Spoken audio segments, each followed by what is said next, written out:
this week we are on the letter E and we are talking about exhale. So we're actually talking a little bit about breathing. Now, we talked a bit last week about a few things to build into our daily routine, and we said about stopping to take a couple of nice deep breaths in and then carrying on with our day, and how that can really sort of help just calm down our nervous system really, and just help us to manage stress. So I wanted to talk a little bit more about that, but then I wanted to give you some things that you can actually go away and do to help you just with those few breathing exercises, and also to help you manage stress as well. So the first thing I'm going to talk about really is our fight or flight response. And that is the way that we respond to stressful situations. And you've probably heard of your fight or flight response before. It's the way our body prepares to basically, if we're in a stressful situation, to stay and fight or to run away. And it goes back to when we were hunter-gatherers, we were dealing with wild animals, bears, different things like that. We had to keep our wits about us, and we had to be prepared that if we were in a situation that was sort of dangerous, that our body needed to be ready to either fight and protect us or to run away. Full disclosure, I would always be the runner, but our body, basically that's how our body protects us. Now, if we think about our lives today, our lives are very different and our stresses are very different, but our body only has one way to respond to stress, and it's in the same way as if we get that fight or flight response.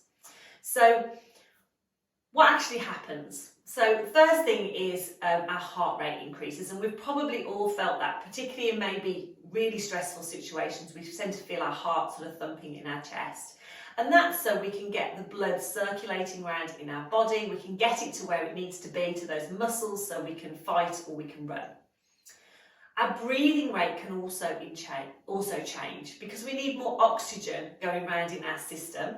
Our heart's pumping the blood around, but we need the oxygen in there so that it's getting to our muscles so that they can work effectively, or we've got that, ability to be able to move and run away.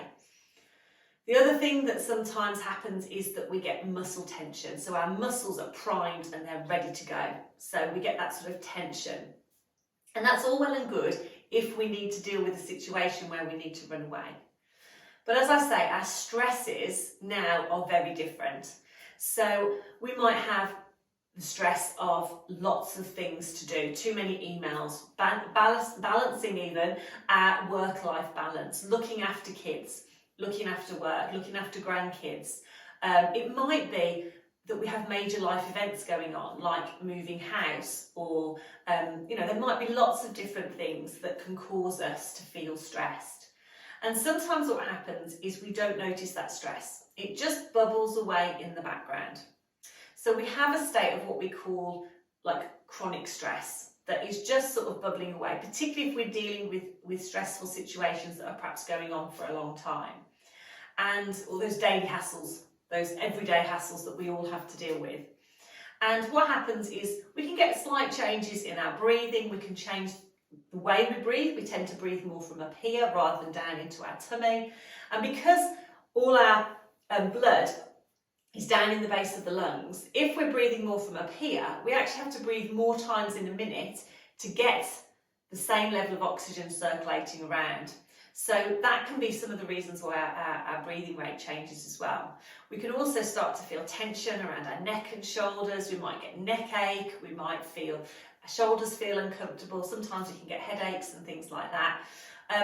So if we can do something simple, like a couple of breathing exercises, little and often throughout the day, to sort of turn down that dial, to calm everything down, to try and reduce that muscle tension, it can be really, really beneficial. And it's something quick and easy that we can do.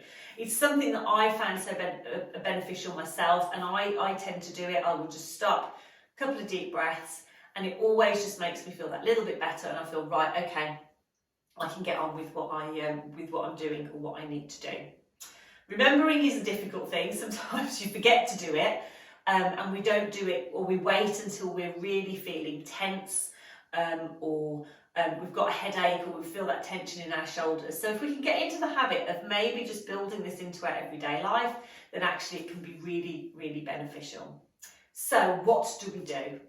Now, I'm going to show you that in the next video. So if you want to see some simple breathing exercises that you can build into your day, then there's a link below this video. Just click on there and you'll be able to do those. And I'm going to run through some breathing exercises in sitting, and then I'm going to do just a couple lying down on the mat. If you've got a bit more time and you've got some space to do that, then sometimes that's a really nice way to do that. So I will see you in the next video, where I'll show you some little breathing techniques that you can work on just to manage stress, just to calm everything down, and to do those breathing exercises.